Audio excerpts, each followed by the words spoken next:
Okay, so good afternoon, everyone. I'm delighted that you've come to join us. So I'm Coach Shawn with Swim Strong Foundation. And for those of you who don't know Swim Strong, we are a 501c3 not-for-profit here in New York City with the mission to reduce unintended drowning and water-based accidents.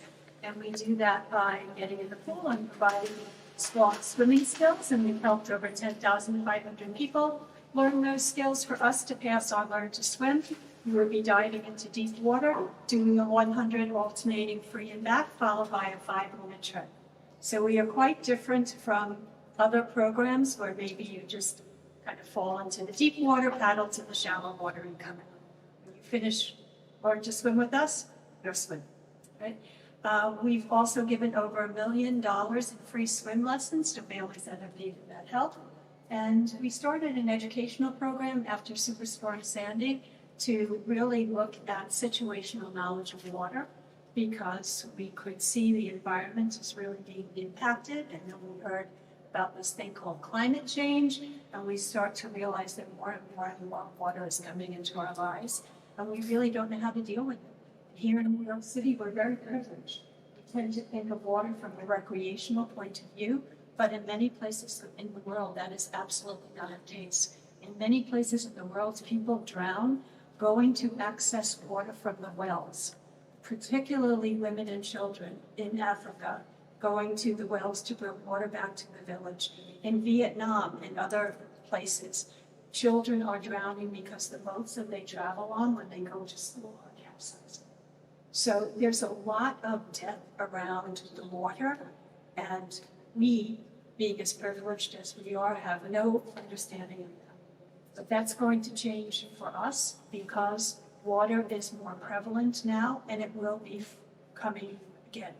You guys will be dealing with a whole different world than I will be dealing with. And if you don't have these skills and this knowledge of water, there's going to be a lot more people dying.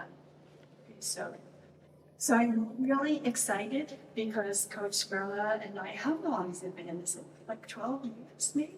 Yeah, somewhere around there. This is a woman that I'm just so proud of. We met doing a intensive competitive swim camp a number of years ago.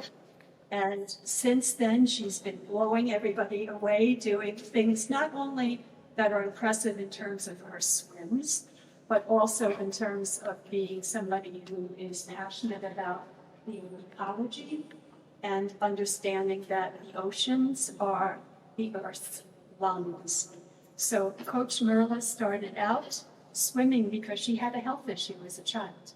And so she took to the water, and she became such a good competitive swimmer that she represented her home country of Estonia as a breaststroker. And she swam a number of years competing at that level. And then she decided she wanted to try open water, meaning ocean swimming. And it wasn't enough that she went just in the oceans. No, she wanted cold and ice water. And so she competed for a number of years in those venues, water that I would no more put my toe into than jump into. She's swimming. And it was really, I guess, at that point that you realized how damaged the oceans really were, and started to understand that everybody has to do their piece in terms of starting to clean up this mess, because our children and our children's children won't survive. If we don't have water, none of us survive. So lately, Marla, who's now living down in Florida, has become a 5-time, not 4, 5-time Guinness record holder on the monofin, right there. So that means swimming with no arms, using just core and legs. Her longest event was over 31 miles. 31 miles, no arms, in the ocean. No joke. Okay. So she's actually just won a humanitarian award from the United Nations because of her ecological work. Yeah, you can definitely get out of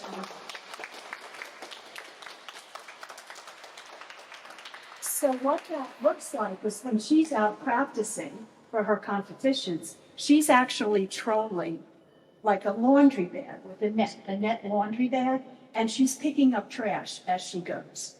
So 16,000 plus pounds, just she alone has taken out of the ocean since 2015. 16,000 pounds. This is the power of one. Now imagine if all of us do our 1% managing our own trash and asking for things that are sustainable, not single-use plastic, for example, how we can also build this eco-warrior, right, movement that really all of us need to participate in. So I'm going to turn it over to Merle Liivand. Thank you for joining us today. Thank you. Thank you, Shawn, always inviting me to meet awesome